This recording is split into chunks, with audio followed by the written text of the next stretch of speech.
Eyow, what up? It's your boy Stones. I'm back with another Shandis. And you'll tap it's mak'fika iDubane, iTheku. So today guys, Akukho kutheni.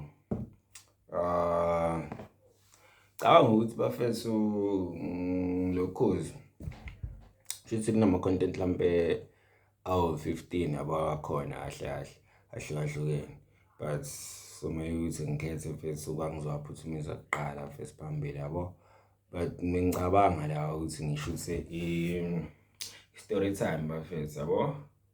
Yeah, ngicabanga mhlawumbe ngashaya story time because isona mfethu esineyindaba bese isona singaqhamuka kuqala nezinto eziningi.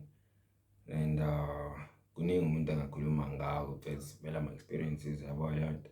So yeah, athi mhlambe next week upload noma video awu 3.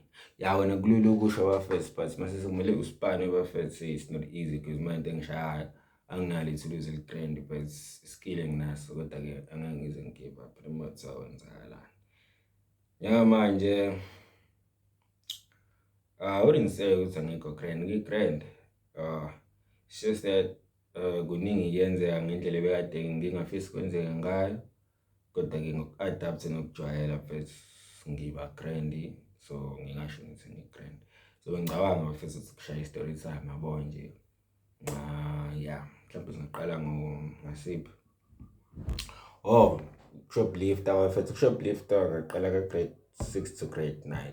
So ngiyacabanga mhlawumbe isona story engaqala ngaso leso mase sekuthiwa ke sengiyayenza lento sokuba into eqondile and ngiyazi bengithembisile life updates bafethu ukuthi okay kwenzakalani ngenzani ngikuphi ngime kanjani.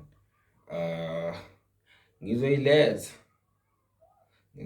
leyo video. Inkinga ngizofuna nami ukubhalansa mfethu ngizithole kahle ukuthi ngimeke phabo before ngize ngivele lapha ngokweni bafethu nginithulele ukuthi hayi kuseko kanje yabo. Ngingathi mina kanje kanti mina oyitshela ukuthi yebo lonto. So just gonna wait for isikhathi esiright. Yeah, ngiyazi nilindile kodwa ngiyabonga futhi ukuthi nibe khona bafethu sebomndeni simunya bafethu.